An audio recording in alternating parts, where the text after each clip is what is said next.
as I put on my glasses to see, do we have a problem with our sight?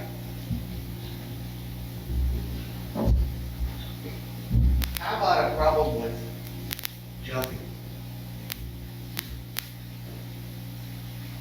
You know, a long, long time ago, Justin and I, we seen this lady in the store, very pretty lady, and caught several different people's attention. Except when she turned, this whole side of her was tattooed all the way down to her hand. And right away, to me, she was ugly. And I don't know the person. I don't know why she would. I still have a little bit of problem with tattoos, but it doesn't really mean anything. But the fact is, just seeing that changed my whole outlook on her without knowing her. And I think we all have a sight problem every now and then. You see somebody who looks a certain way, you immediately draw a conclusion. And it doesn't necessarily mean they look poor. You say, well, that person looks pretty wealthy. Or it doesn't really matter. It's all perspective and all in how we see things. And you know, if you go over to Luke 23, look at that one real quick. This is where, I won't read all this, but we all are familiar with all these accounts. But this is an account where Jesus was on the cross with a thief on either side. And I want you to think about something. In verse 39, it says, one of the criminals who were hanged growled at him, saying, "Are you not Christ? Save yourself and us." But the other rebuked him, saying, "Do you not fear God, since you are under the same sentence of condemnation? And we indeed justified for what we are receiving, and due reward for our deeds. But this man has done nothing wrong." And he said, "Jesus, remember me when you come into your kingdom." And he said to him, "Truly I say to you today, you will be with me in paradise." Now, I want you to picture that. We've all read that. We all know that. Have you ever looked at it this way? What was the condition of Christ hanging on that cross? He was a bloody, beaten mess. And I doubt those two criminals were too much better. They were probably not in the best of shape. But yet, nobody was looking on the exterior. The one criminal said, that mocked him. The other one seen through that and said, "Why are you doing this? Don't you fear God?" And he got his reward. But for someone to look at Jesus and say, I mean, "You must be the Son of God," that's a hard thing to do in that condition. For people to think. Even the centurion afterwards said, "This man was innocent."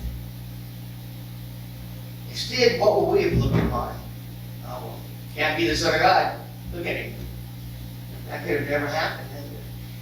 We think about that. When in John 4:27, we're all familiar with this Samaritan woman at the well. Jesus looked at her heart. When the apostles came back, they said, "Look who he is talking to." He's talking to this Samaritan woman. Who does that? They're low lives.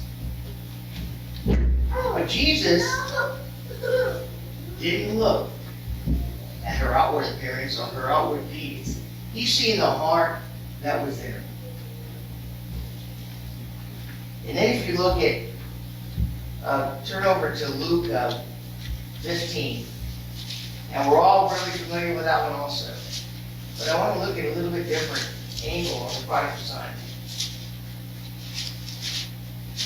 My marker fell out, so I have to find it like you did.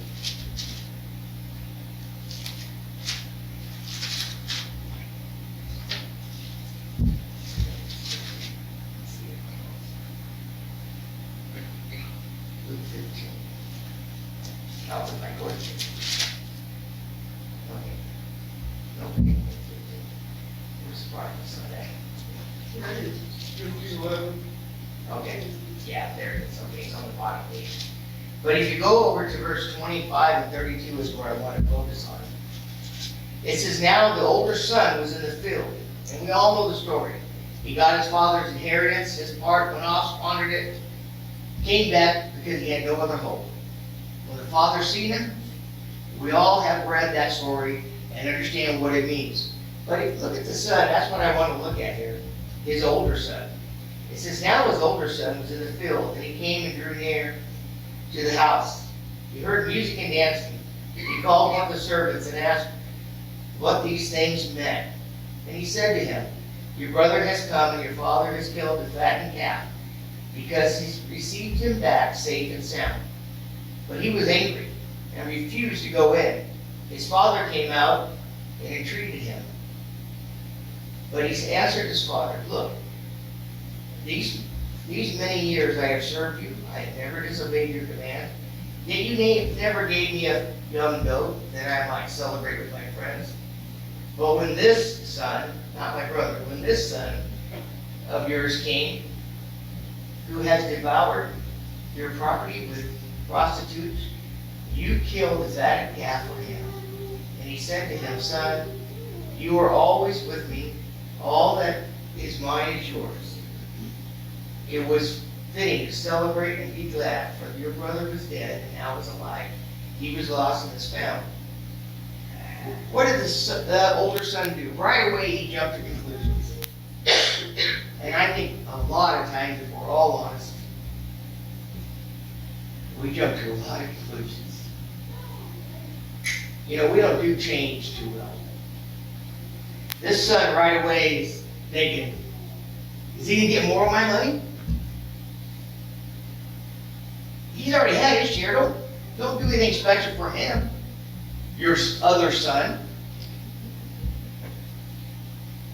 We do that all the time. Unfortunately, we do it in the church. We do not take the time to get facts. We'll see somebody somewhere and right away wonder what that person's doing there. Wonder why they're there. Wonder why this is happening. Oh, look at the way they're dressed. We do that all the time. Shame on us. And we do it right here in the church. You know, we'll hear a change going on, and before we get all the information, we're all fired up about it. No matter what it is. Like we had a gentleman one time, we used to do a program called the grandparent program with our youth group. So what that meant is every year there was this camp that went on that the youth would go to. Well, one of the grandparents would kind of adopt one of the youth.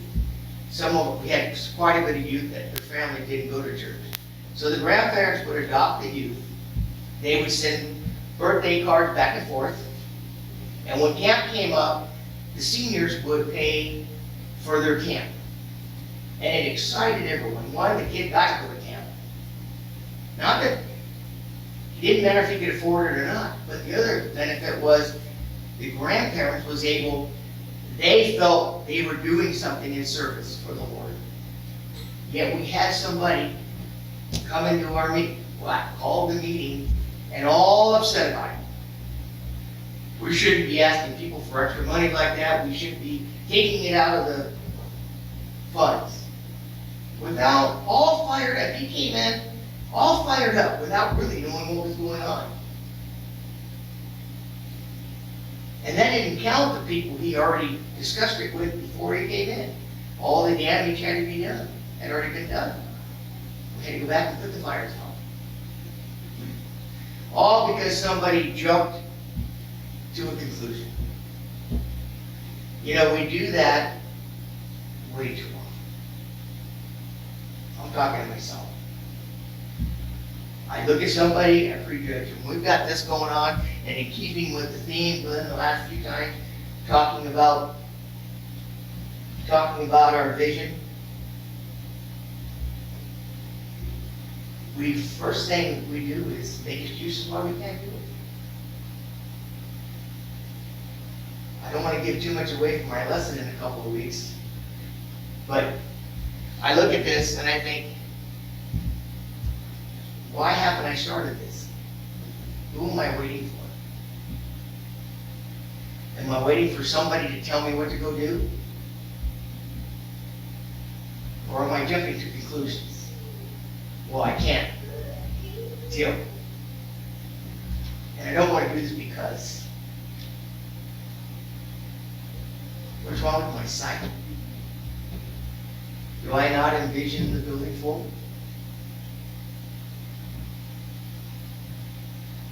What's wrong with our sight? And why do we spend so much effort on jumping to conclusions? And I got to tell you, I would think it was probably 9 out of 10 times that I jumped to a conclusion on something and found out I was wrong. Because I let my imagination get away with me. Jesus seen the Samaritan woman, and He's seen a soul. He's seen a potential of a child of God. The apostles seen something completely different. If we had seen Jesus hanging on the cross, what would we have seen? Would you see, and you find it hard to believe that's the Son of God? Even after all that, the centurion didn't have a problem with it. He realized. The other thief realized who that was.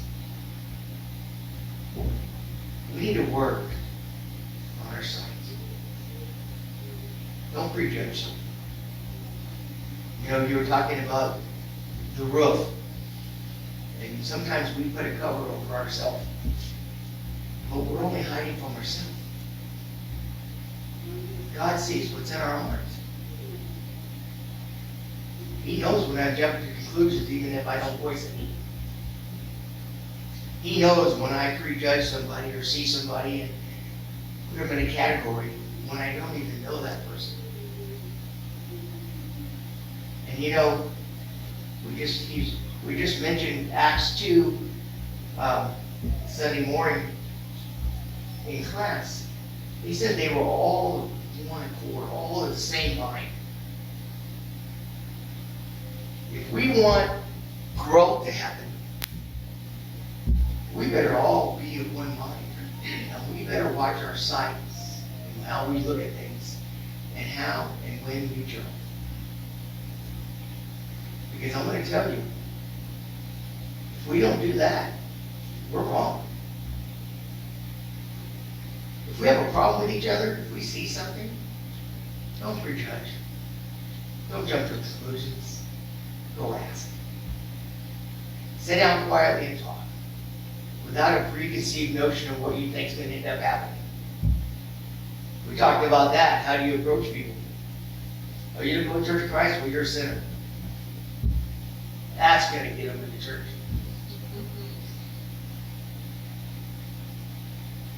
They reminded us that people don't care unless they know how much you care.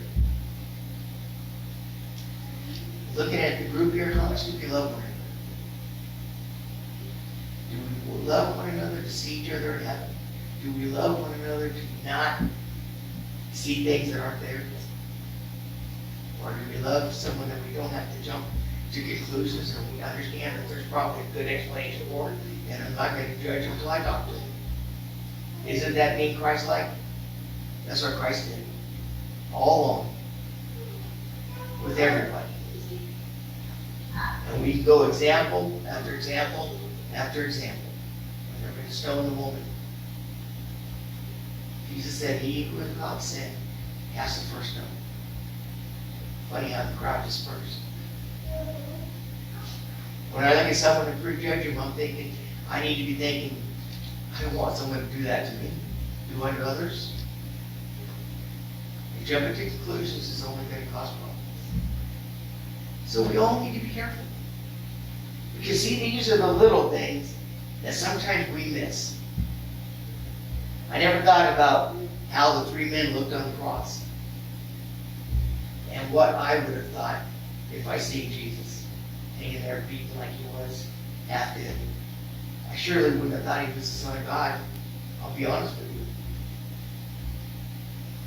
Let's quit prejudging. Let's quit jumping to conclusions. And let's quit with our poor eyesight. Because it is poor compared to God.